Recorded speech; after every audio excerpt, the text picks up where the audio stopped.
Fala galera, aqui é o professor Igor, sejam todos muito bem-vindos a mais uma aula de laboratório de engenharia de software. Nessa videoaula nós vamos explicar o funcionamento do código de barras e como que vocês vão fazer a implementação deles aí no trabalho de vocês. Bem gente, aqui eu coloquei o edit comum na tela, né? E esse edit a gente vai utilizar ele para fazer a verificação. Para a gente fazer a verificação do código de barras é muito simples. O código de barras, quando a gente passa o leitor de código de barras, na verdade aquelas barras que tem no leitor, ele representa uma string. Essa string ela é convertida pelo aparelho para a gente e é enviado para o código para dentro de onde o foco está. Então, por exemplo, se o foco estiver aqui dentro desse componente do edit 1, o texto ele vai vir para cá. Mas como que eu vou detectar que o texto já veio, né? A pergunta normalmente que a gente tem é essa. Uma configuração que a gente tem em todo leitor de código de barra é para no final da string ele enviar um caractere de enter. Então, quando a gente detectar um enter, é como se a pessoa digitasse um código, por exemplo, deixa eu executar aqui. É a mesma coisa que o cara digitasse um código de barras, vamos supor que esse fosse o código de barras, né, que ele leu, que o leitor de código de barra leu a partir lá do código que ele fez a leitura no momento lá, do produto, digamos assim, e desse um enter logo em seguida. Então o que a gente faz? A gente faz a verificação do enter logo depois da string. Então quando a gente detectar um enter aqui dentro desse edit, a gente vai disparar a ação para poder buscar no banco de dados as informações.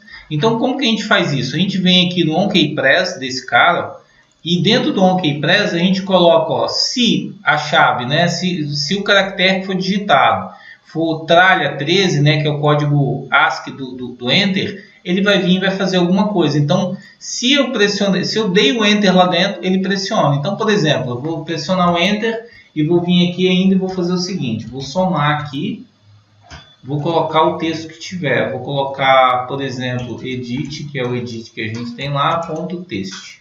Vamos executar aqui agora. Então eu vou digitar como se eu tivesse, por exemplo, o leitor ele vai fazer isso, ele vai colocar o código de barras e vai executar um Enter. Então nesse momento, ó, apertou o Enter e já me deu aqui o código. Com esse código, nós vamos lá no nosso banco de dados, aqui na tabela de produtos, que a gente tem aqui qual o código de barras do produto, pesquisar qual é o produto, né? E a partir desse ID do produto aqui, a gente vai puxar para preencher esse cara aqui, entendeu?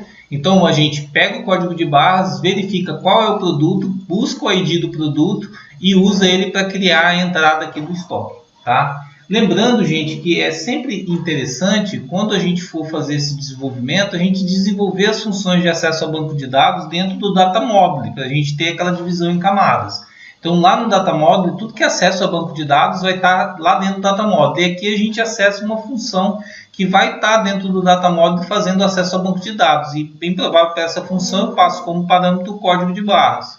Feito isso, fica tranquilo para vocês poderem gerar a entrada. Se vocês quiserem, na aplicação que vocês vão desenvolver, que eu acho mais interessante, colocar um client dataset que vai ser criado em tempo de execução aqui, colocando o produto, a descrição do produto e a quantidade, e à medida que você for lendo o código de barra, ele vai preenchendo esse grid abaixo, e no final a gente pode colocar um botão aqui para persistir toda a entrada. Fica bem legal se vocês fizerem desse jeito. Beleza, pessoal? Um forte abraço aí e até a próxima videoaula.